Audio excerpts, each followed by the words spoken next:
प्रेरितों के काम 21 अध्याय 11 वचन हम आगे पढ़ रहे हैं।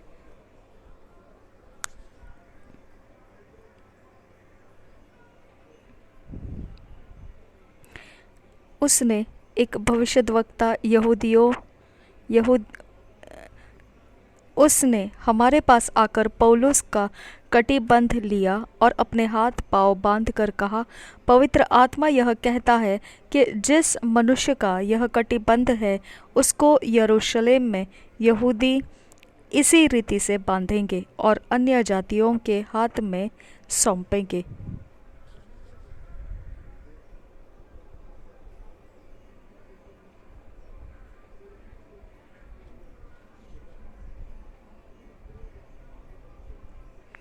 Maybe we should begin to make girdles for ourselves so we might prophesy।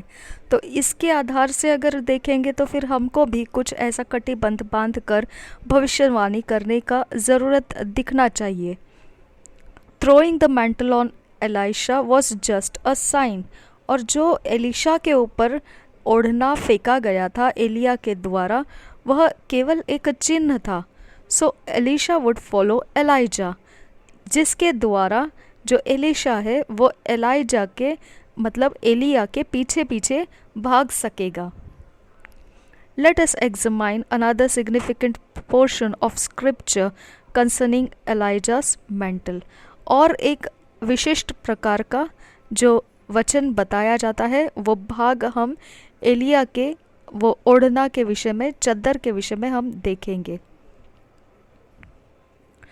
And Elijah took his mantle and wrapped it together and smote the waters, and they were divided hither and thither, and so that they too went over on dry ground।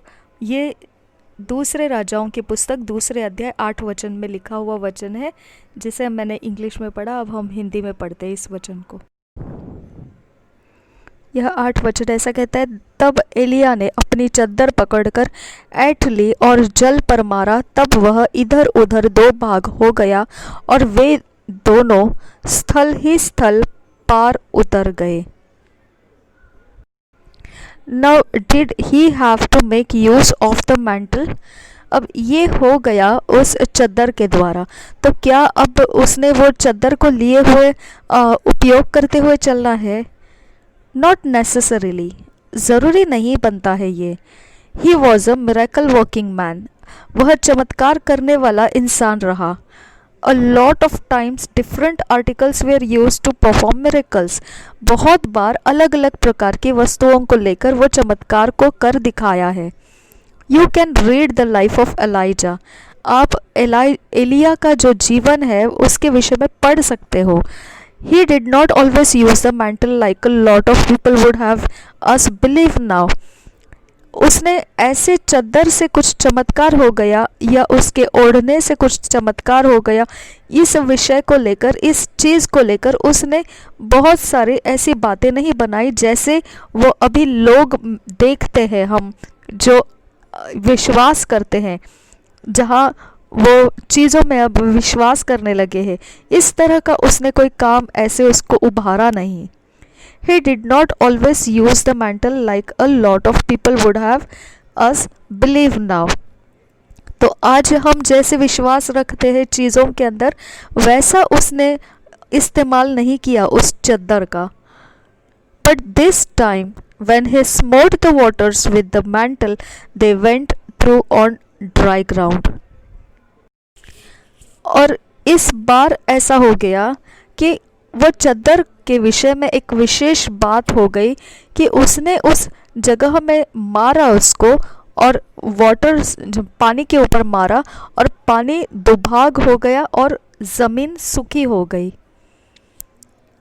Reading in context, we find that on this particular day, God had told Elijah he was going to be taken away to heaven। और एक विशेष बात यह था, यह दिन ऐसा था कि परमेश्वर ने एलिया को पहले ही बता रखा था कि वह उठा लिया जाएगा स्वर्ग में। और यह बात जानते हुए and he Elijah took Elisha with him across the river, उसने एलिशा को अपने साथ वो नदी के पार होने के लिए लेकर गया।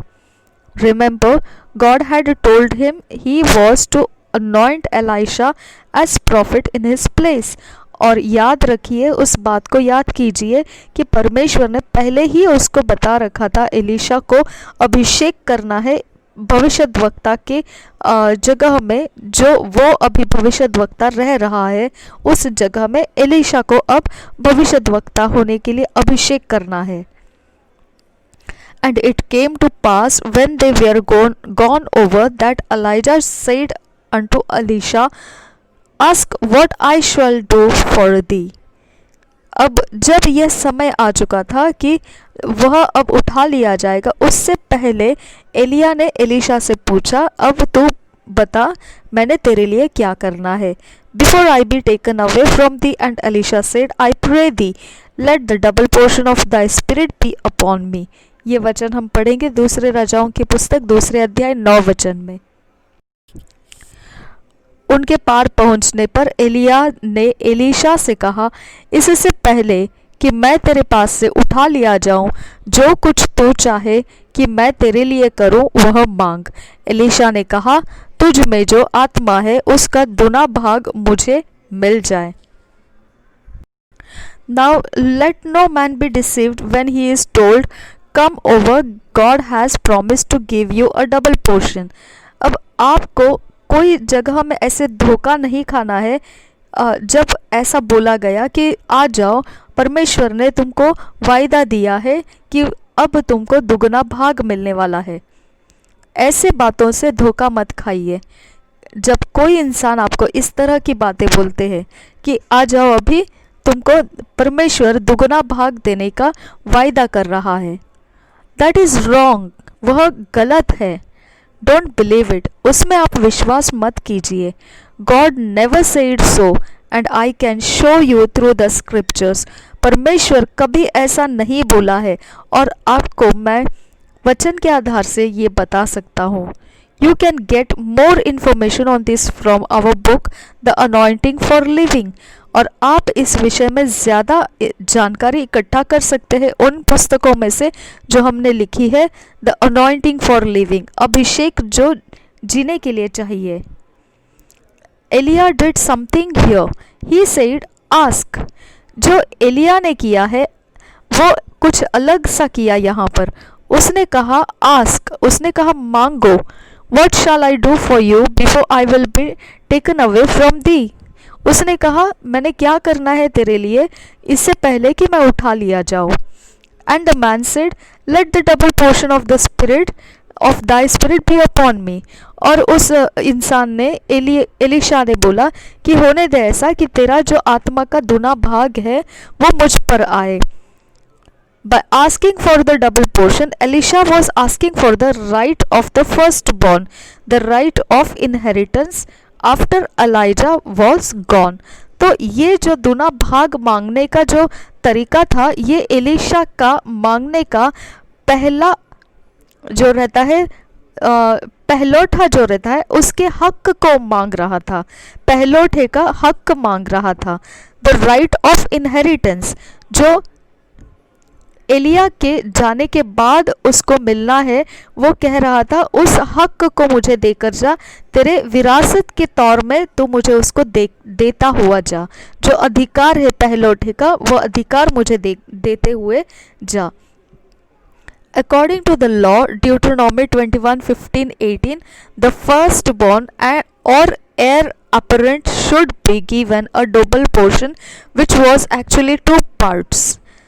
That is twice as much as each of the other sons, to distinguish him as the successor.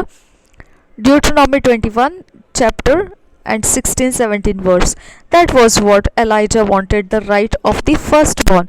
तो जो व्यवस्था है उसके अनुसार अगर व्यवस्था विवरण के 21 अध्याय 15 से 18 वचन पढ़ेंगे तो जो पहला बेटा होता है या फिर जो विरासत का हक जिसके हाथों में जाता है उसको दुगुना भाग दिया जाता है। और वो सच में इस तरह से असल में होता है कि वो 2 भाग करके दिए जाते हैं, that is twice as much as each of the other sons of distinguished. जिससे आप अगर तुलना करेंगे तो जितना बाकी बच्चों को दिया जाता है उसके तुलना में ये 2 भाग ज़्यादा रहता है। मतलब एक एक के 2 बार आपको जोड़कर भाग 2 करके मिल जाते हैं। तो ये हो जाता है कि सबको एक एक भाग मिला, लेकिन आपको वही एक भाग और अधिक मिला, तो 2 भाग हो गए आपके पास। ड्यूटनॉमी 21, 16, 17 ये व्यवस्था विवरण के 21 अध्याय के 16 और 17 वचन में लिखा हुआ है। और that is what Elijah wanted the right of the first born. और ये था वो जो एलिया जो Elijah wanted the right of the first born. तो ये जो था ये मांगना हुआ, जो एलाइजा से वो मांग रहा था, वो हक मांग रहा था जो पहलौठे को दिया जाता है। जो सबको एक एक भाग हक मिलता है, लेकिन जो पहलौठा रहता है उसको एक और अधिक एक मिल जाता है, मतलब वो गिनती में 2 भाग हो जाते हैं। हम पढ़ेंगे इस वचन को व्यवस्था विवरण के 21 अध्याय 15 से 18 और फिर बाद में एक बार पढ़ेंगे व्यवस्था विवरण 21 अध्याय 16 से 17 वचन। व्यवस्था विवरण 21 अध्याय 15 से 18 वचन पढ़ेंगे। यदि किसी पुरुष की 2 पत्नियां हो और उसे एक प्रिय और दूसरी अप्रिय हो, और प्रिय और अप्रिय दोनों स्त्रियां बेटे जने, परंतु जेठा अप्रिय का हो, तो जब वह अपने पुत्रों में अपनी सम्मति का बंटवारा करे, तब यदि अप्रिय का बेटा जो सचमुच जेठा है यदि जीवित हो, तो वह प्रिय के बेटे को जेठांश न दे सकेगा। वह यह जानकर कि अप्रिय का बेटा मेरे पौरुष का पहला फल है और जेठे का अधिकार उसी का है, उसी को अपनी सारी संपत्ति में से 2 भाग देकर जेठांशी माने। 18 वचन।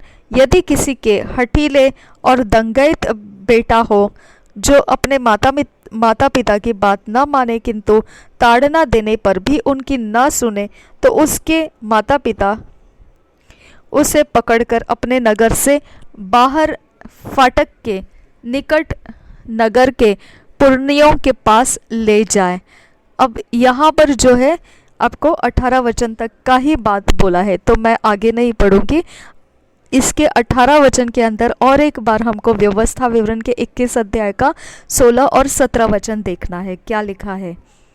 तो जब वह अपने पुत्रों में अपनी संपत्ति को बंटवारा करे, तब यदि अप्रिय का बेटा जो सचमुच जेठा है यदि जीवित हो, तो वह अप्रिय के बेटे को जेठांश न दे सकेगा।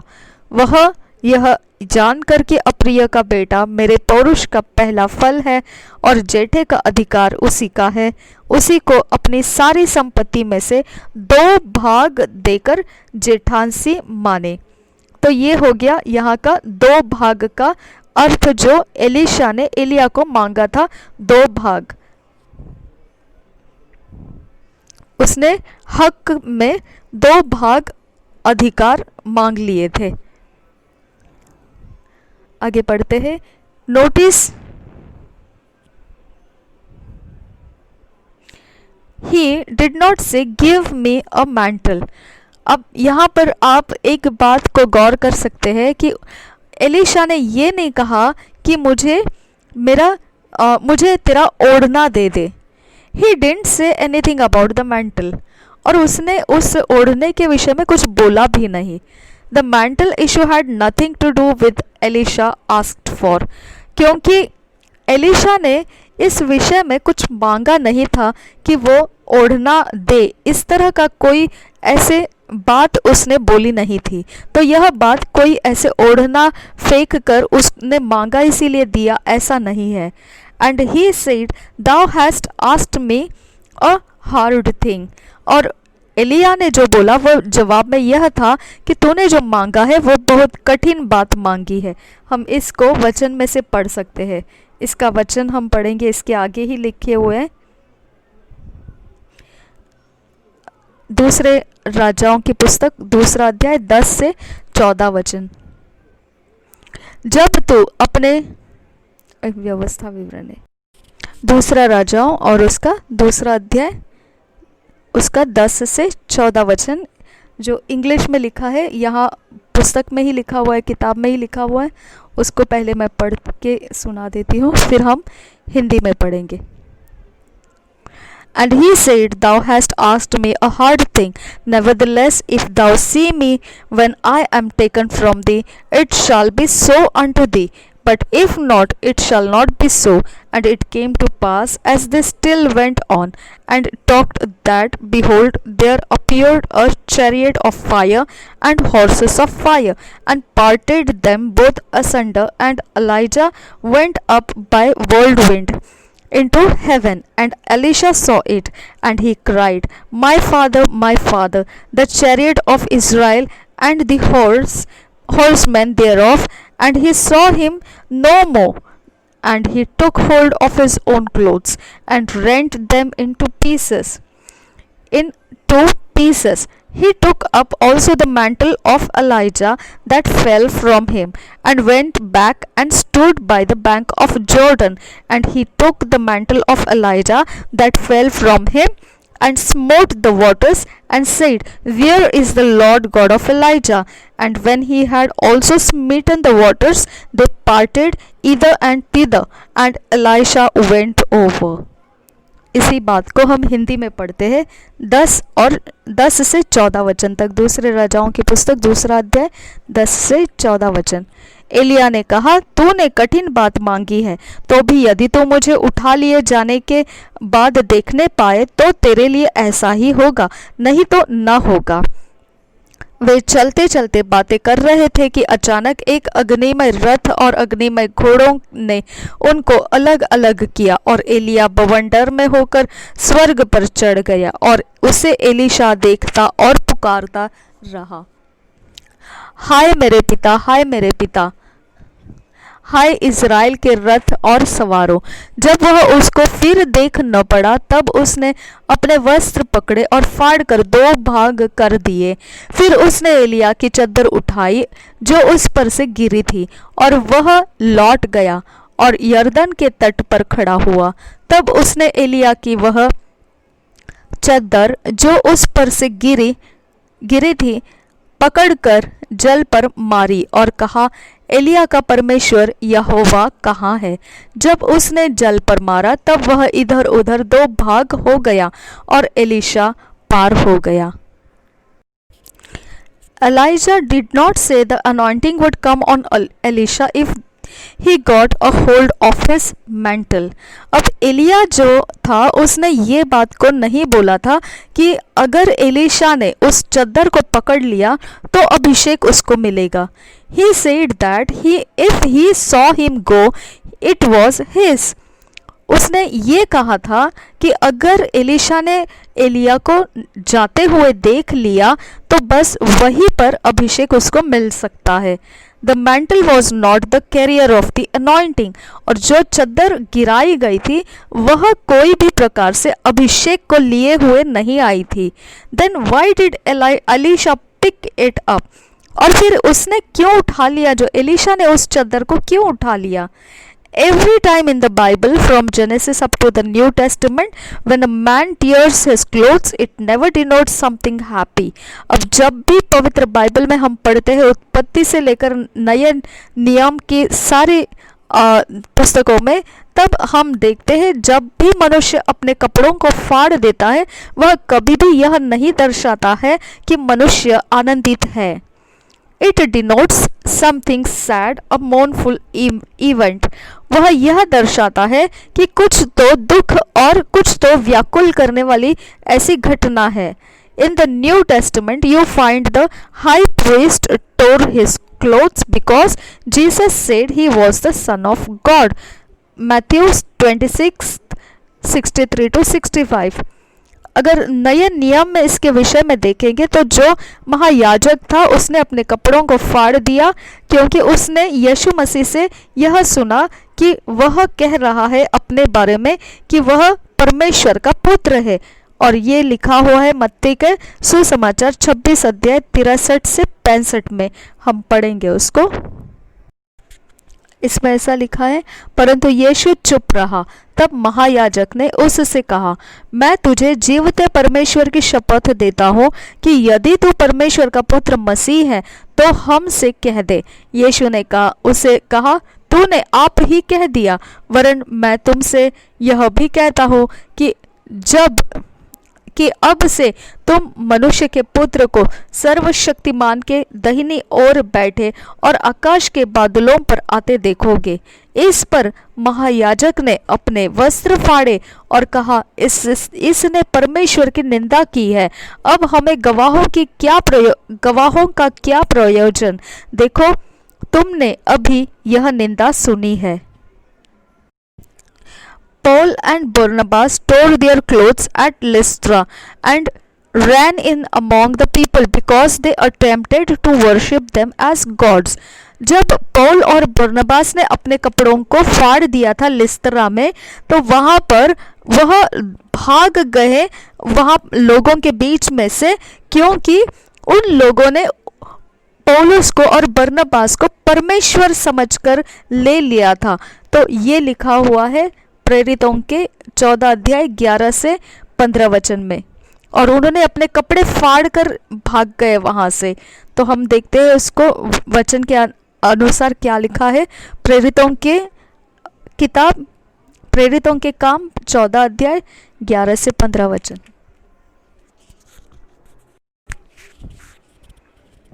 लोगों ने पौलुस का यह काम देखकर लुकाउनिया की भाषा में ऊंचे शब्द से कहा, देवता मनुष्यों के रूप में होकर हमारे पास उतर आए हैं।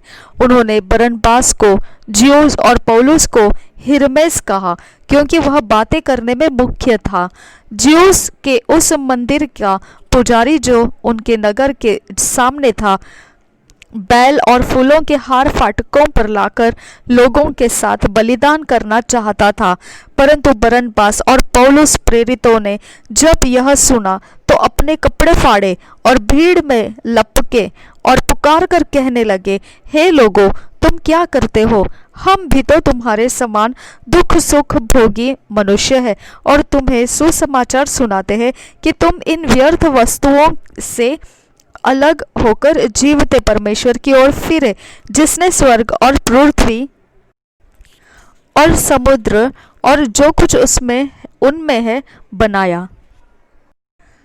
So Elisha only tore his clothes as a sign that his master had gone.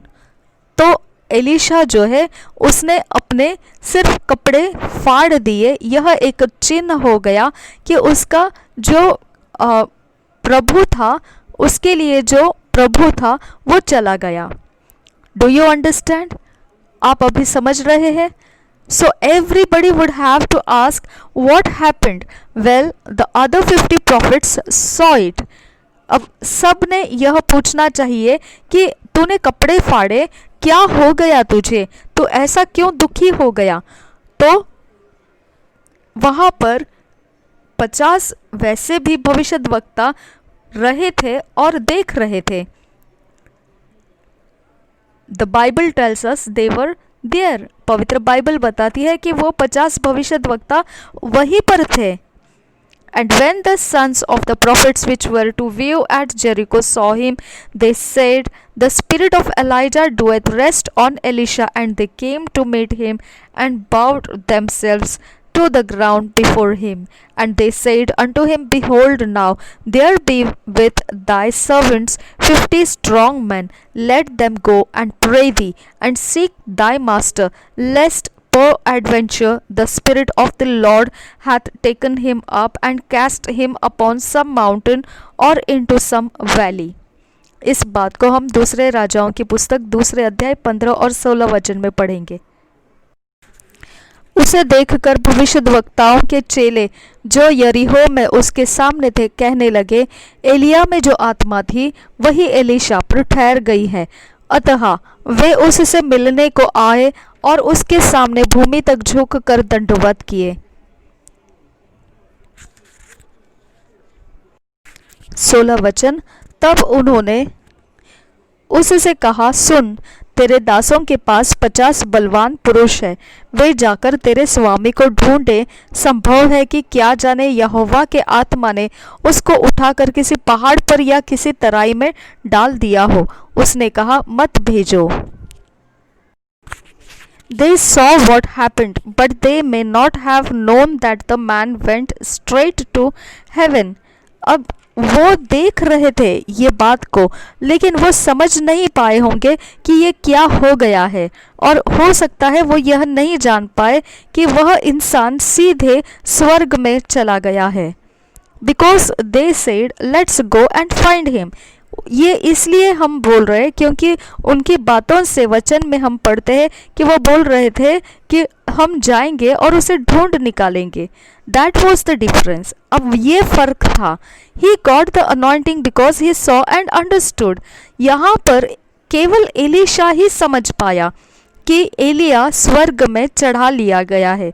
बाकी जो भविष्यद्वक्ता थे उन्होंने देखा, परंतु वह समझ नहीं पाए कि क्या हो गया एलिया के साथ। और यही फर्क है कि उसके अभिषेक का मिलने का यही एक कारण है, उसके ऊपर अभिषेक आने का यही एक कारण है। उसने देखा और उसने समझ लिया। Now Elijah's mantle, his coat, not his handkerchief, was what dropped to the ground.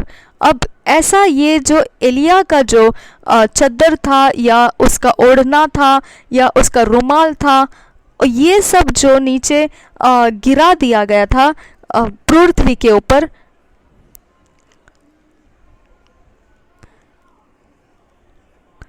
परंतु इस प्रकार से हम समझते हैं कि रुमाल भी गिराया गया था, जबकि ये रुमाल नहीं गिराया गया था, ये एलिया का अपना ओढ़ना था। उसके ऊपर हम जो कपड़ों के ऊपर ओढ़ना लेते हैं वो ओढ़ना उसका गिरा दिया गया था, वो रुमाल नहीं था एक। And the simple reason it dropped is because he did not need it in heaven. और एक सीधा सा कारण है उसने क्यों वो ओढ़ना नीचे गिरा दिया, क्योंकि वो उसको स्वर्ग में नहीं चाहिए था अभी। He had a different one to wear in heaven. उसके पास अलग एक कपड़े थे जो स्वर्ग में उसको पहनने के लिए मिलने वाले थे। Hallelujah. He did not drop it for Elisha to pick up. और उसने ये कदापि नहीं ऐसे नीचे गिरा दिया था वो कपड़ा कि एलिशा ने उसे उठा लेना है। Otherwise he would have told Elisha, नहीं तो उसने एलिशा को ये बात भी बता दिया होता। If my mantle falls on you, you can have it. ये बोला होता कि अगर मेरा वस्त्र, मेरा कपड़ा, ओढ़ना अगर तुम पर, अगर पृथ्वी पर गिरता है तो उसको भी तुमने उठा लेना है। यह भी बात एलिया एलिशा को बोल सकता था। Of course it was going to fall. और बिल्कुल ये बिल्कुल ही ऐसा है कि वह जो उसका ओढ़ना था, संभव है ये कि वो ओढ़ना था उसको गिरना ही था नीचे। He would not need it in heaven. वो स्वर्ग में उसकी ज़रूरत नहीं थी। Flesh and blood cannot inherit the kingdom of God, neither the things that are worn on flesh and blood. तो जो शरीर और लहू रहता है, मांस और लहू रहता है, वह परमेश्वर के राज्य में कोई भी वारिस नहीं बनता है। और यही कारण से कोई चीज़ें भी जो उसने पहनी हुई है वह भी उस राज्य में कोई वारिस नहीं हो सकता है। यही कारण से वह पूरी तरह से शरीर और लहू, मांस और लहू में परिवर्तित होकर उठा लिया गया। तो उसके कपड़ों का अब क्या चाहिए, वह तो गिरना ही था। आमीन। यह बात हमने समझना है। So Elisha did not pick up the mantle because it carried Elijah's anointing. तो अब आपको समझ में आना है कि एलिशा ने जो चद्दर उठाई थी एलिया की, वह उसने इस हिसाब से नहीं उठाई थी कि उसके ऊपर अभिषेक है। He picked it because he had torn his own clothes. उसने उसको उठा लिया, इसकी वजह से उठा लिया कि उसने अपने खुद के जो ऊपर कपड़े थे उसे फाड़ दिए थे। He took up the mantle of Elijah that fell from him. और उसने जो एलिया के द्वारा गिराया गया था उस चद्दर को उठा लिया, and went back and stood at the bank of the river Jordan. और फिर चला गया और वहां पर जो यरदन नदी का तीर था उस जगह पे जाकर रुक गया। And he took the mantle of Elijah and did exactly what he saw Elijah do. And he said, Where is the God of Elijah? And struck the Jordan, and it parted. This caused the other prophets to say, Behold, the spirit of Elijah doeth rest on Elisha. Why did they say so? Because they saw miracle. तो इस तरह से फिर वहां पर जाने के बाद उसने उस एलिया के कपड़े को लिया हुआ था और फिर बिल्कुल वही किया उसने जो एलिया किया करता था, और एलीशा ने उसे देख रखा था। और वह बोला, where is the God of Elijah? उसने बोला कि परमेश्वर जो एलिया का परमेश्वर है वह कहाँ है? And struck the Jordan and it parted. और फिर वह बोलकर उसने यरदन नदी के ऊपर उस कपड़े से मारा, उस चद्दर से मारा, और वह जो नदी है वह टूट कर अलग हो गई, दो भाग में टूट गई। This cost the other prophets to say, और ये ही कारण बना दूसरे भविष्यद्वक्ताओं को ये बोलने के लिए, behold the spirit of Elijah doth rest on Elisha, कि देखो जो एलिया का आत्मा था वह एलिशा के ऊपर ठहरा है। Why did they say so? Because they saw the miracle. अब उसने ये ऐसा क्यों बोला? क्योंकि उन लोगों ने ये चमत्कार जो हुआ पानी के ऊपर वो देखा। Now, after this incident, you never hear about the mantle again. अब देखिए इसके इस घटना के बाद में आप कभी भी उसके बाद वाले जगह में कहीं पर भी यही चद्दर के विषय में नहीं सुनेंगे। Elisha never spoke about the mantle. Elisha ने इस बात को जो चद्दर के विषय में, गिरी हुई चद्दर को उठाए के विषय में और कहीं पर भी उसने वर्णन नहीं किया है। Check the scriptures. आप चाहो तो आप वचन में पढ़ते जाइए, आप ढूंढिए। If the mantle was the carrier of the anointing, how come Elisha did not use it? अगर ये होता कि वो जो चद्दर गिराई हुई है वो अभिषेक लिए हुए गिरी थी, और ये बात अगर सच होती तो एलिशा ने उसका इस्तेमाल क्यों नहीं किया अभिषेक के दौरान? He never ministered with a mantle. उसने सेवकाई को उस चद्दर के आधार से नहीं किया, कभी भी नहीं किया। That's just proof for us that it was not God's purpose for him to carry Elijah's coat and use it to touch everybody.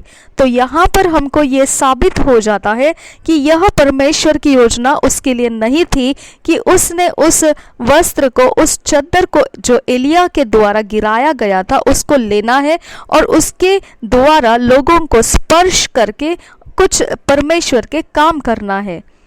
Some ministers may say, don't worry, I am going to lay my mantle on you and you will get a miracle. अब कुछ ऐसे प्रभु के दास है जो सेवा करते हैं, दास है जो प्रभु के सेवक है, जो कहते हैं कि आप चिंता मत कीजिए, आप बस मेरे इस चद्दर को या फिर ओढ़ना को आप लीजिए और फिर अपने ऊपर रखिए और फिर आप अपने चमत्कार को प्राप्त कीजिए। But they are lying and they know it, परंतु वह झूठ बोल रहे हैं और वह उस बारे में जानते हैं। They are deceived and are deceiving others, वो खुद धोखा खा गए हैं और वह दूसरों को धोखा दे रहे हैं। Just because some of these folks who have been Christians for a long time are preaching these things does not make it right. केवल इस बात के लिए कि बहुत समय से इस विषय के ऊपर लोग चर्चाएं कर रहे हैं, इसीलिए कुछ भाइयों ने, कुछ मसीहों ने इस प्रचार को अपने अंदर ले लिया और फिर उसी के आधार से वो चलने लगे बहुत समय से, लंबे समय से, और फिर उसको वो बदलने की कोई सहायता या कोई कोशिश नहीं कर रहे हैं। इसका मतलब यह नहीं होता है कि वह काम कर रहा है तो वो सच में सही है।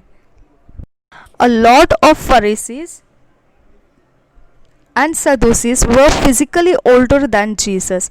बहुत सारे फरीसी और सदूसी जो थे वो शारीरिक दृष्टि में बहुत ज़्यादा उम्र के थे, प्रभु यीशु मसीह से ज़्यादा उम्र के थे। Who was just 30 but they marveled at his wisdom. अब प्रभु यीशु मसीह की उम्र उनके सामने केवल 30 वर्ष की थी। इसकी वजह से वो इतने उम्र वाले फरीसी और सदूसी के पास जो नहीं था, ऐसी बुद्धि को वो प्रभु यीशु मसीह में प्राप्त कर रहे थे, वह देखकर वो बिल्कुल अचंभित हो जाते थे। At the age of 12, he talked to all of those old men about scriptures and they did not know how to respond. इतनी कम उम्र जो 12 साल की थी, उस वक्त से उसने ऐसे प्रकार से मनुष्यों से, जो वृद्ध अवस्था के मनुष्य है, उनके साथ वचन के द्वारा बातें की, और ये लोग जानते नहीं थे कि प्रभु यीशु मसीह को उन वचनों के आधार से किस तरह से जवाब दे। He asked them questions they could not answer and he gave them the answers. और वह उनको प्रश्न पूछता था और उनके पास जवाब पूछता था, तो उनके पास देने के लिए जवाब नहीं रहते थे। The word of God is not known by your age. तो परमेश्वर का वचन आपकी उम्र से कोई काम नहीं रखता है। It is not known by how long you have been in the ministry. और परमेश्वर का वचन जानने के लिए आपको बहुत कितना समय बिताया है सेवकाई में, इस बात की ज़रूरत नहीं है। I have been born again for over 20 years of my life and I have preached the gospel for over 15 of those years. अब मेरे बारे में अगर कहा जाए तो ये पुस्तक लिखने वाले पास्टर क्रिस ओयाखिलो में बोल रहे हैं कि मैं 20 साल से मसीह में नया जन्म ले चुका हूँ और अपने जीवन के उस 15 साल में परमेश्वर के जो सुसमाचार फैलाने की सेवकाई है वो कर रहे हैं। Yet that does not qualify me to push junk down anyone's throat. तो फिर भी मेरे पास कोई ऐसा कारण नहीं है कि मैं किसी के अंदर ज़बरदस्ती से ऐसा कुछ सुसमाचार ज़बरदस्ती से उनके अंदर धकेलूं। I tell people it is not so hard for me to buy handkerchiefs and oil and distribute. मैं लोगों को बोलता हूँ कि मुझे कोई ऐसी कठिन बात नहीं है कि मैं बहुत सारे ऐसे रुमाल खरीद लूँ और तेल खरीद लूँ और मैं उसे बांटता फिरूँ। I am not afraid to get them, और मैं उसको लेने में डरता भी नहीं हो, हिचकिचाता भी नहीं हो। But the truth is this, lie is from the pit of hell, it's not true.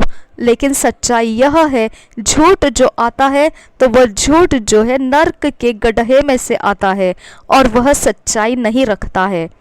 Those who are preaching this are deceived and they are deceiving others. जो इस बात का प्रचार कर रहे हैं वह खुद धोखा खा गए और धोखा खा रहे हैं। Why do they do it? ऐसा वो क्यों कर रहे हैं?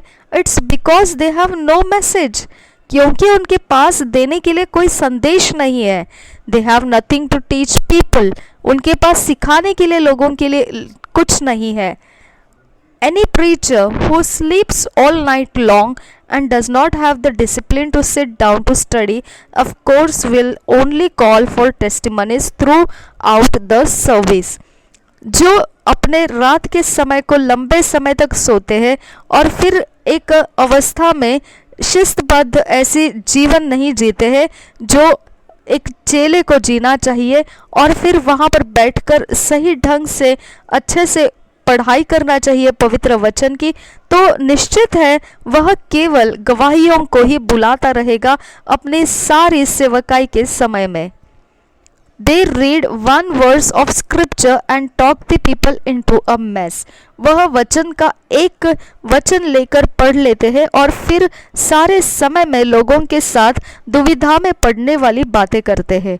You can only minister that way when the people are still babes. आप वैसे तरह के सेवा केवल तभी कर सकते हैं जब लोग बिल्कुल ही अपरिपक्व है, जो बिल्कुल छोटे बच्चों की तरह मसीह में है. The Bible says, when the Lord shall build up Zion, he shall appear in his glory. He will regard the prayer of the destitute and not despise their prayer. This shall be written for the generation to come, and the people which shall be created shall praise the Lord. ये वचन को हम भजन संहिता के 102 के 16 से 18 वचन में पढ़े. हम पढ़ते हैं भजन संहिता 102 अध्याय 16 से 18 वचन हिंदी में पढ़ेंगे. क्योंकि उसने पीतल के फाटकों को तोड़ा और लोहे के बेंडों को टुकड़े टुकड़े किया. वह मूढ़ अपनी कुचाल और अधर्म के कामों के कारण अति दुखित होते हैं. उनका जी सब भांति के भोजन से मिचलाता है और वे मृत्यु के फाटक तक पहुंचते हैं.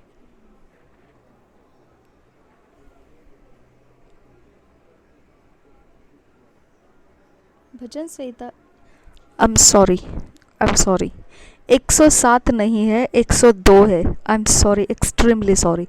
भजन संहिता 102 16 और 18.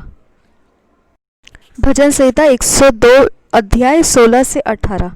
पहले जो मैंने पढ़ा वो 107 का था, 16 से 18 वो वचन नहीं है, गलती से मैंने उसे 107 देख लिया था. वो 102 है. 102 अध्याय भजन संहिता का 16 से लेकर 18 वचन हम हिंदी में पढ़ रहे हैं. इंग्लिश में हमने पढ़ लिया है, अब हम हिंदी में पढ़ रहे हैं. क्योंकि यहोवा ने सियोन को फिर बसाया है और वह अपनी महिमा के साथ दिखाई देता है. वह लाचार की प्रार्थना की ओर मोह करता है और उनकी प्रार्थना को तुच्छ नहीं जानता. यह बात आने वाली पीढ़ी के लिए लिखी जाएगी और एक जाति जो सिरजी जाएगी वही याह की स्तुति करेगी. It shall be written for the last generation. तो यहाँ पर जो बताया गया है, यह बताया गया है कि यह जो है वो जो जाति सिरजी जाएगी उसके विषय में जो आने वाली है, और वह आखिरी पीढ़ी जो आने वाली है उसके विषय में बोला गया है. The Lord is building up Zion and he is going to build up Zion by teaching them the word of God. और परमेश्वर जो है वो सियोन को तैयार कर रहा है और उसकी तैयारी वह सिखाते हुए कर रहा है परमेश्वर के वचनों को. If you are ignorant of the word then you go for the hanky. अब अगर आपके पास यह वचन का ज्ञान नहीं है तब आप उस रुमाल की तरफ निकल जा सकते हैं. The Bible says many signs and wonders were done by the apostles. पवित्र बाइबल यह बात बताती है कि चिन्ह और चमत्कार बहुत सारे किए गए थे प्रेरितों के द्वारा. Check the book of Acts. अगर आप जानना चाहते हैं तो प्रेरितों के काम ये पुस्तक पढ़ लीजिए. You can study in chapter 5 और इस बात की अभ्यास आप 5वें अध्याय से कर सकते हैं. They had so many miracles that they brought the sick on crutches. और उन्होंने इतने ज़्यादा चमत्कार कर रखे कि उनको एक बीमार को अपने बिछौने के साथ लाना पड़ा. And they laid them on the streets so that at least the shadow of Peter would overshadow them as he passed by. और इतने ज़्यादा थे वो लेकर आए हुए बीमार इंसान, वो लोगों को रास्ते पर लेटा दिया गया और वहाँ पर इसीलिए उनको रखा कि जब पतरस जो है चलता हुआ यहाँ से गुजरेगा तो वहाँ पर से उसकी जो छाया है इन लोगों के ऊपर पड़ेगी और वह चंगाई हो जाएंगे. Why don't they talk about shadows now? फिर अब ये बातें क्यों नहीं बोलते हैं लोग जो छाया के बारे में यहाँ पर हमको पता चलता है? Because it does not bring in any money, क्योंकि उसके द्वारा कोई पैसे तो कमाई नहीं कर सकते हैं ना। You want the oil, you can go somewhere where they have got it. आपके पास तेल की ज़रूरत है तो आप वहाँ पर जा सकते हैं जहाँ पर ये मिलते हैं। You can get it by giving a love offering, आप उसको प्राप्त कर सकते हैं, आप उसको प्रेम की भेंट जो रहती है वो भेंट के द्वारा आप उसको प्राप्त कर सकते हैं। दिस इज़ नॉट राइट, और यह सही नहीं है। It is making merchandise of the church, आप जो परमेश्वर का घर है उसको आप व्यापार बना रहे हो। The church is in ignorance but who is to blame? और यहाँ कलसिया जो है वो कलसिया अज्ञान है, और किसको दोष देंगे इसके विषय में? द इग्नोरेंट, बिल्कुल जो अज्ञान है उसी को दोष देंगे। Because God said my people perish because they lack knowledge, क्योंकि ऐसा वचन लिखा है, परमेश्वर कहता है कि मेरी प्रजा जो है वह नाश होती है केवल इस कारण से कि वह ज्ञान से रहित है। होशया के 4 अध्याय के 6 वचन में लिखा है, हम पढ़ेंगे उसको।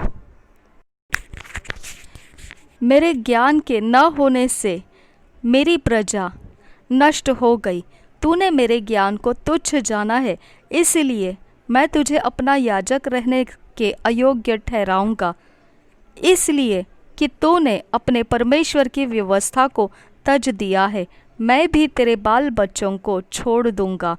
तो यहाँ पर जो विषय था वह ज्ञान को ना होने की वजह से नाश होता है, यहीं पर ये वचन के अंदर लिखा हुआ है, मेरे ज्ञान के ना होने से मेरी प्रजा नष्ट हो गई है।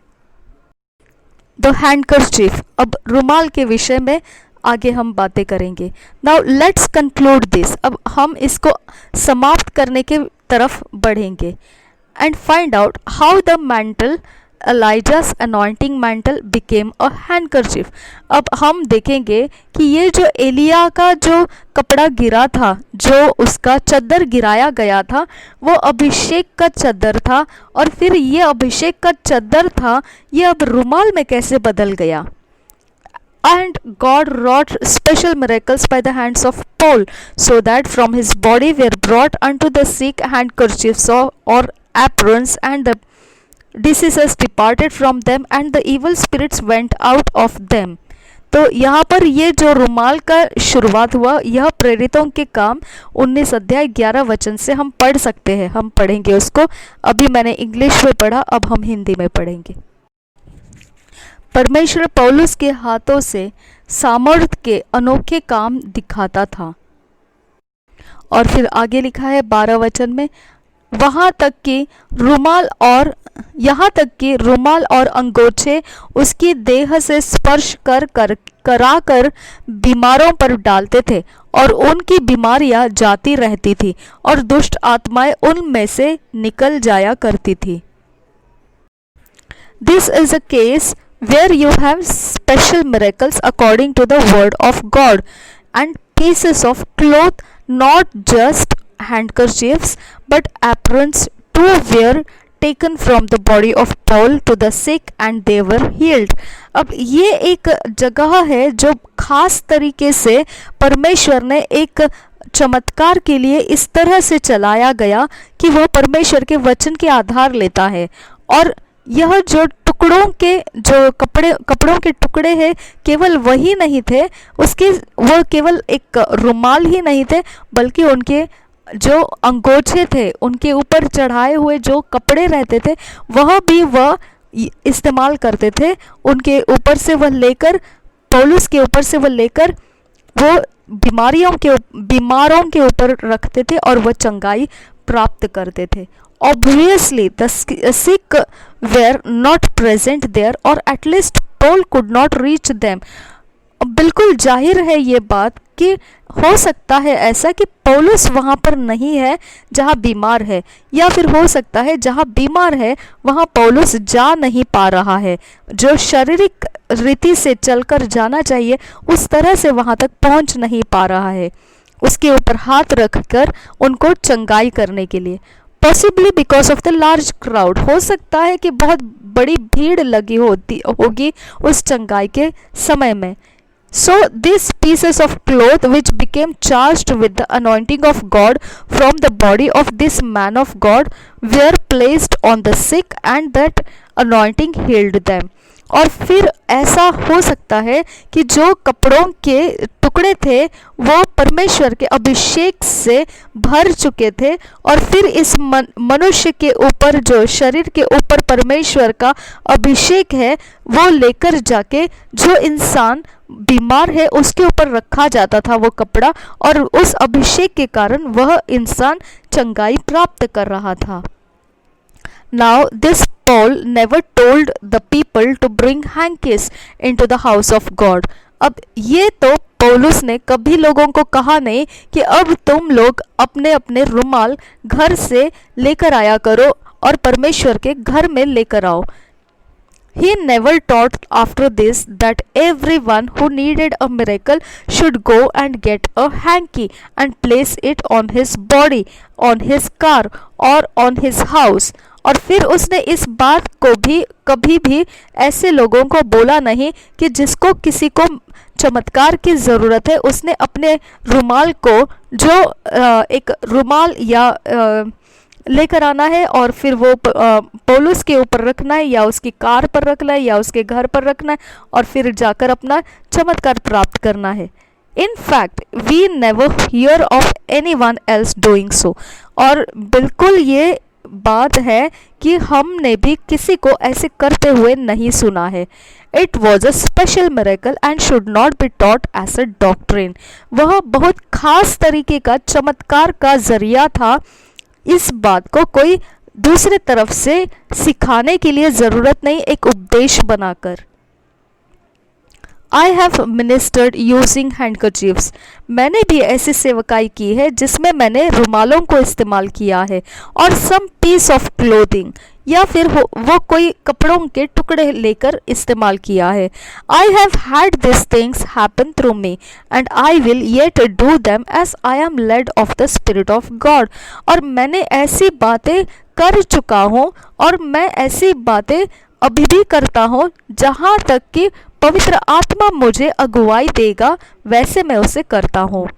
I have used the hanky, I have used the oil, but they can only be used at the time the Spirit of God leads you to।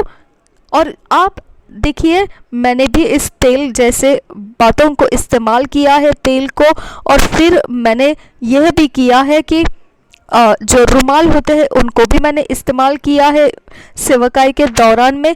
और मैं इस बात को केवल तभी करता हूँ जब पवित्र आत्मा, परमेश्वर का आत्मा अगुवाई देता है मुझे ऐसे करने के लिए। Never tell the people to take a bottle of oil and keep it to use whenever they have a problem। कभी भी आप लोगों को ये मत बोलिए कि इस बोतल को, तेल से भरी हुई बोतल को अपने पास रखें और फिर आप इसका इस्तेमाल करें जब भी आपको कोई समस्या आए। You can not put the Holi ghost in a bottle. आप पवित्र आत्मा को उस बोतल के अंदर नहीं रख सकते हैं।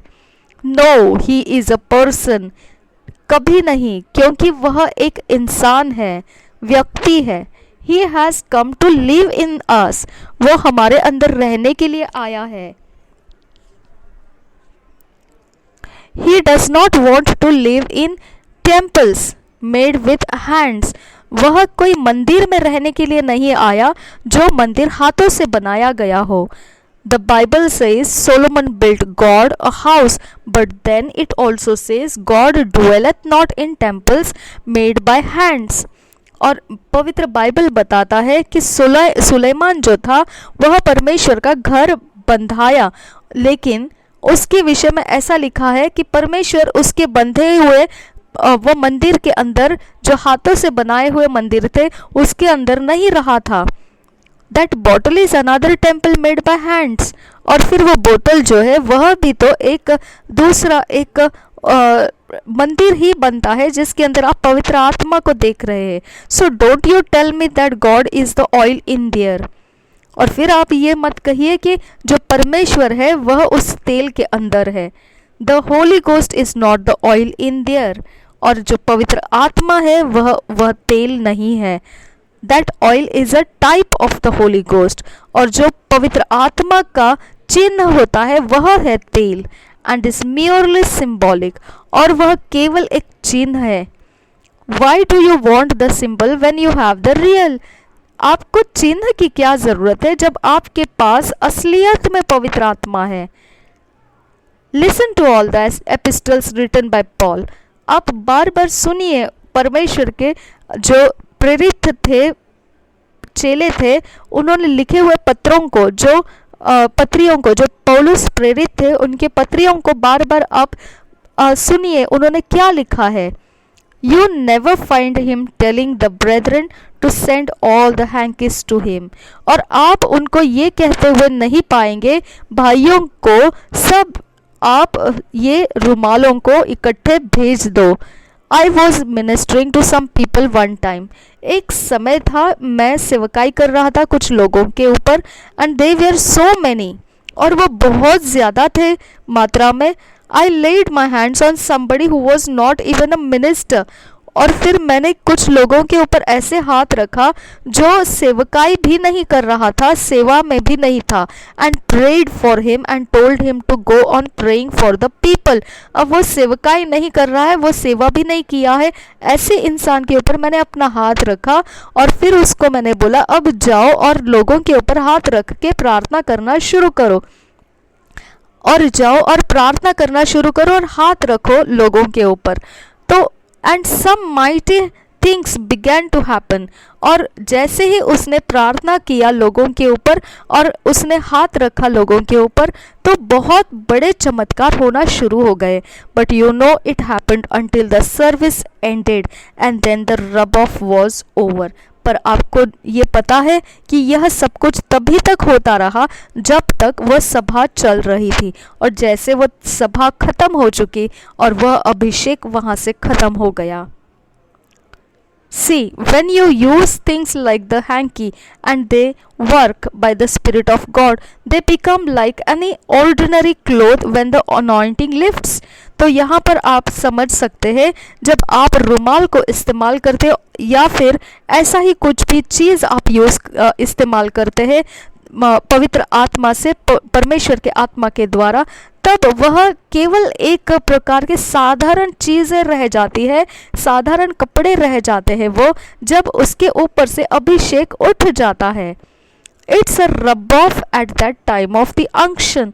यह केवल उस समय के खातिर उस चीज़ों में पवित्र आत्मा का हमको उसके फायदे मिलते हैं।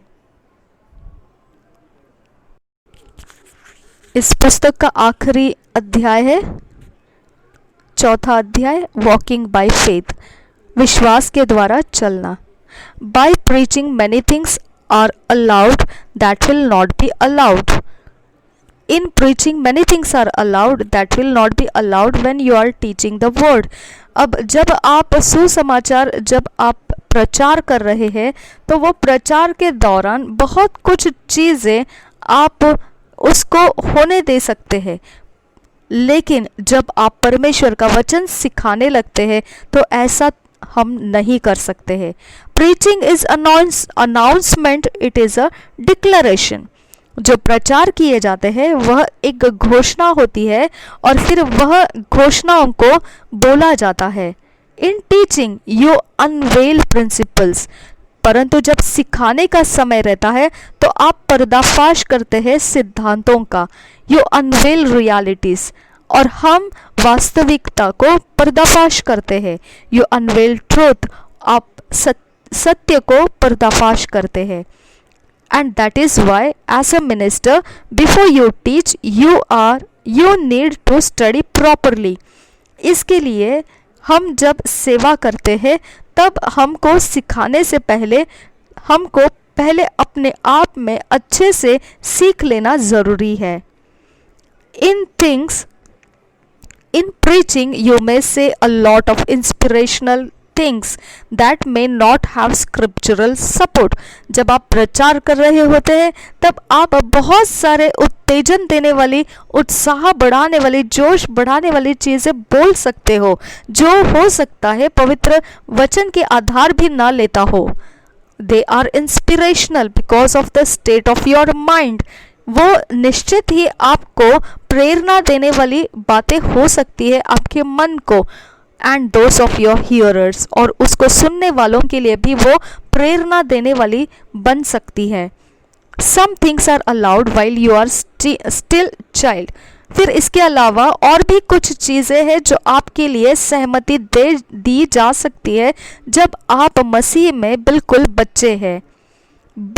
Paul said in 1 Corinthians 13 chapter 11, पौलुस प्रेरित यह बात कहता है पहले कुरिन्थियों के 13 अध्याय 11 वचन के अंदर, When I was a child, I spake like a child, I understood as a child, I thought like a child, but he said, when I became a man, I put away childish things. We need to tell some of those folks who are using the oil and the mantle to put away childish things. हम यह वचन जो पढ़ा इसको हम पहले कुरिन्थियों 13 अध्याय 11 वचन को हिंदी में पढ़ेंगे. जब मैं बालक था तो मैं बालकों के समान बोलता था, बालकों का सा मन था, बालकों की सी समझ थी, परंतु जब सियाना हो गया हूँ तो बालकों की बातें छोड़ दी. We need to tell some of those folks who are using the oil and the mantle to put away childish things. हमको उन लोगों को ये बताना ज़रूरी है जो लोग अभी भी मसीह में हैं और इस प्रकार के चीज़ों का इस्तेमाल करते हैं जो प्रकार से चद्दर का इस्तेमाल है या फिर कोई तेल का इस्तेमाल है. We should not allow them to stay there for too long. हमने उनको उस बात की सहमति नहीं देना है कि ऐसी चीज़ों का आधार लंबे समय तक बनाए रखे. It is God's word that works. वो परमेश्वर का वचन है जो काम करता है. It performs miracles. वह परमेश्वर का वचन है जो चमत्कार करता है. You may ask how come this materials perform miracles if they are not God. अगर आप ऐसा पूछने लगेंगे कि ये चीज़ें फिर कैसे चमत्कार करती है जब वह परमेश्वर नहीं है, तो they can because the power of God is actually transferable. अब ये चीज़ें काम कर सकती है क्योंकि परमेश्वर का सामर्थ्य जो है वह चलता हुआ सामर्थ्य रहता है, वह एक दूसरे के ऊपर उतर सकता है. But then if you are not walking in the light of God, something is wrong and you could get into trouble. परंतु अगर आप परमेश्वर के वचन के उजियाले में नहीं चल रहे हो तो फिर ऐसा हो सकता है कि आप कुछ गलत हो रहे हैं और फिर वहाँ पर आप समस्याओं से घिर सकते हैं. God's power is transferable. परमेश्वर का जो सामर्थ्य होता है वह दिया जा सकता है किसी के ऊपर. You can transfer the power of God into a material. आप जो सामर्थ्य परमेश्वर की वह किन चीज़ों के ऊपर उतार कर ला सकते हैं. These things are done at specific times during ministrations. यह चीज़ें की जाती है एक विशिष्ट प्रकार के समयों के लिए जब सेवकाई किए जा रहे होते हैं. But they should never become a doctrine for God's people to live by. परंतु ये इस प्रकार से कोई भी उपदेश बनाकर परमेश्वर के लोगों को सुनाकर वहाँ उसके अनुसार चलाना नहीं चाहिए कि उसके अनुसार से वो जिए. A man of God one time left a chair in church. एक मनुष्य था, परमेश्वर का जन था वो, और वह एक दिन ऐसा हुआ कि उसने कलीसिया में बैठी हुई जो उसकी कुर्सी थी उस कुर्सी से वह उठकर निकल गया. Which he had sat on, जिसके ऊपर वो पहले बैठा रहा था. He said anyone who would sit on it would have all his problems solved. उसने कहा कि जो कोई भी इस कुर्सी पर अब बैठेगा उसकी जो भी समस्या होगी वो सुलझ जाएगी. People started making pilgrimages to the church. अब लोगों ने इस प्रकार के धर्म स्थल बना दिए कलसिया को. Chair is a chair. There is a chair up there. They said, I will go there. And oh God, I shall surely receive my miracle. अब वहाँ लोग ये कहने लगे कि अब वहाँ वो कलसिया में एक कुर्सी है वहाँ ऊपर रखी हुई और उसके ऊपर अब मैं जाकर बैठूंगा और फिर हाँ परमेश्वर, हाँ अब मैं अपने चमत्कार को स्वीकारता हूँ निश्चित ही. They came queuing up for the chair. अब वो कुर्सी के लिए वो लंबी लाइनों में खड़े रहने लगे. Signs are for unbelievers. चिन्ह जो है वो अविश्वासियों के लिए रहते हैं. Yes, you say, but the miracle happened and that's what I want. अब आप बोलेंगे चमत्कार तो हो गया और वही तो चाहिए था मुझे. Do you want a miracle that comes from God or do you want a miracle that comes from ignorance and disobedience? अब आपको ये समझना है कि आपको चमत्कार चाहिए वो परमेश्वर से चाहिए या फिर आपको चमत्कार चाहिए वो आपकी अज्ञानता से और अनाज्ञाकारिता से. By now you should realize that supernatural things can come from other sources apart from God. अभी तक आपको ये बात को समझ लेने की ज़रूरत है कि जो चमत्कार आते असाधारण चीज़ें जो बनती है वह कोई ज़रूरी नहीं परमेश्वर की ओर से होना चाहिए बल्कि वो किसी और शक्तियों के द्वारा भी हो सकती है. Paul said, I refuse to abuse my power in the spirit. पौलुस ने ये वचन को लिखा है पहले कुरिन्थियों के 9 अध्याय 18 वचन हम पढ़कर उसमें से समझेंगे.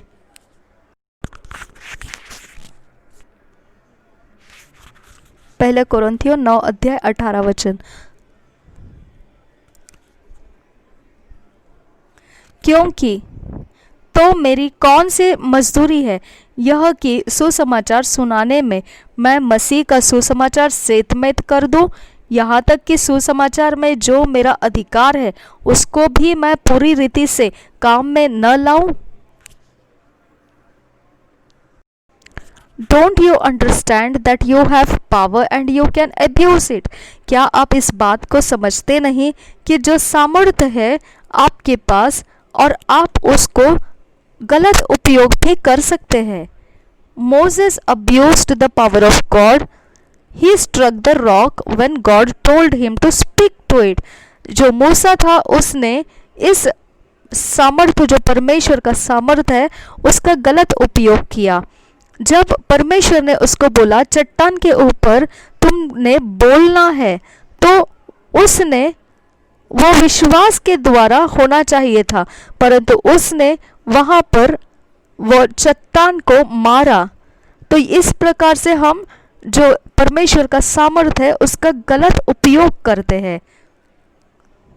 Thank you Jesus. So then faith cometh by hearing and hearing by the word of God. और फिर इस तरह से परमेश्वर का विश्वास जो है वो सुनने से और सुनना परमेश्वर के वचन से होता है. रोमियो की पत्री 10 अध्याय 17 वचन हम पढ़ेंगे. अतः विश्वास सुनने से और सुनना मसीह के वचन से होता है. You can develop your faith. अपने विश्वास की उन्नति आप कर सकते हैं. When you are born again, you get faith, but that little faith must grow. जब आप नया जन्म लिए होते हैं तब आपके पास विश्वास होता है और उस विश्वास में थोड़ी सी मात्रा है तो उसको हमने बड़ी मात्रा में उपजने के लिए तैयार करना है. Do you understand? क्या इस बात को समझे? It must grow. उसको बढ़ाना है. Faith comes like a seed. जो विश्वास है एक बीज रूप में आता है. As you use that faith more comes. जितना आप इस्तेमाल करेंगे विश्वास ज़्यादा से ज़्यादा आप में भरता जाएगा वो. Faith comes by hearing and hearing by the word of God. विश्वास आने का रास्ता जो है वो सुनना है और सुनना परमेश्वर के वचन के द्वारा. Faith grows as you learn the word of God. और जो विश्वास बढ़ाना होता है वो परमेश्वर के वचन को सीखने से होता है। Your faith is build as you learn the word of God. आपका जो विश्वास है वह मजबूत बनता है, वह बंधता हुआ बढ़ता हुआ जाता है, वह तभी बढ़ता है जब आप परमेश्वर के वचन पढ़ने लगते हैं, सीखने लगते हैं। But before faith came we were kept under the law. परंतु जब विश्वास आना था उसके पहले हमको व्यवस्था के नीचे दबाए रखा था। Shut up unto the faith which should afterwards be revealed. हम उन विश्वास के लिए पूर्ण रूप से बंद कर दिए गए थे जो आने वाले समय में रखा हुआ था, जो प्रकट होना बाकी था। अब इस विषय में हम पूरा वचन पढ़ेंगे गलतियों की पत्री 3 अध्याय 23 और 24 वचन में, और इंग्लिश में इसके विषय में लिखा रखा है ये पुस्तक में, हम उसे पढ़ेंगे। But before faith came we were kept under the law, shut up unto the faith which should afterwards be revealed, wherefore the law was our schoolmaster to bring us unto Christ, that we might be justified by faith. गलतियों की पत्री 3 अध्याय उसका 23 और 24 वचन।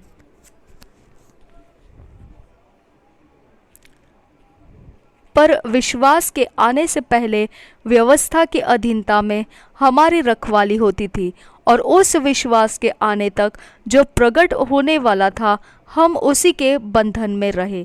इसलिए व्यवस्था मसीह तक पहुंचने के लिए हमारी शिक्षक हुई है कि हम विश्वास से धर्मी ठहरे।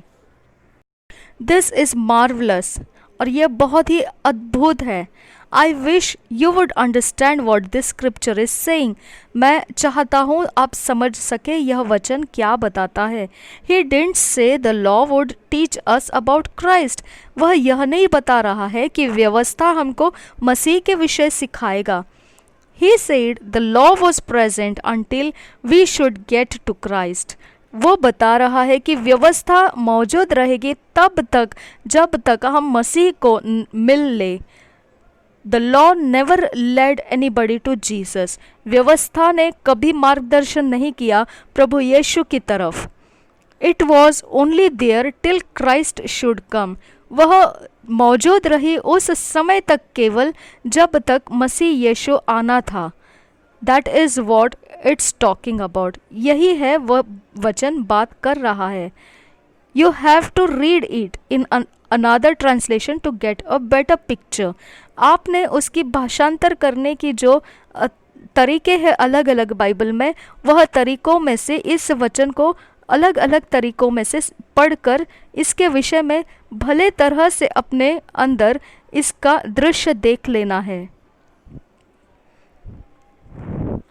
Wherefore the law was our schoolmaster to bring us unto Christ, that we might be justified by faith. But after that faith is come, we are no longer under a schoolmaster. Do you understand? तो यहाँ पर क्या बताता है, यह वचन क्या बताता है? पर विश्वास के आने से पहले व्यवस्था की अधीनता में हमारी रखवाली होती थी, और उस विश्वास के आने तक जो प्रकट होने वाला था हम उसी के बंधन में रहे। इसलिए व्यवस्था मसीह तक पहुंचाने के लिए हमारी शिक्षक हुई है कि हम विश्वास से धर्मी ठहरें। Do you understand? क्या आप इसे समझ रहे हैं? When you begin to learn faith of God, you put the oil behind you. जब आप परमेश्वर के विश्वास के विषय में सीखने लगते हैं तब तेल जैसी चीज़ों को आप पीछे छोड़ देते हैं। You put the handkerchiefs behind you. आप रुमालों को पीछे छोड़ देते हैं। You speak the word of God. आप परमेश्वर के वचन को बोलते हैं। And watch God perform miracles, और आप देखने लगते हैं किस तरह परमेश्वर चमत्कार करना शुरू करता है। Do you understand? क्या अभी आपको समझ आया? No more hankies, no more oil but the word. कोई अब रुमाल नहीं, कोई अब तेल नहीं, परंतु केवल परमेश्वर का वचन। इस पुस्तक का यही अंत था, यहाँ तक ही है, इसके बाद और कुछ नहीं है। अगर आप यह पुस्तक को आप डाउनलोड करना चाहते हैं तो आप प्ले स्टोर में इसका कॉपी आपको मिल सकता है, यही नाम से मिलेगा, the oil and the mantle, यही नाम से आपको मिलेगा, बाय पास्टर क्रिस ओयाखिलोमे। प्रभु हम सबके साथ बना रहे। आमेन, आमेन, आमेन।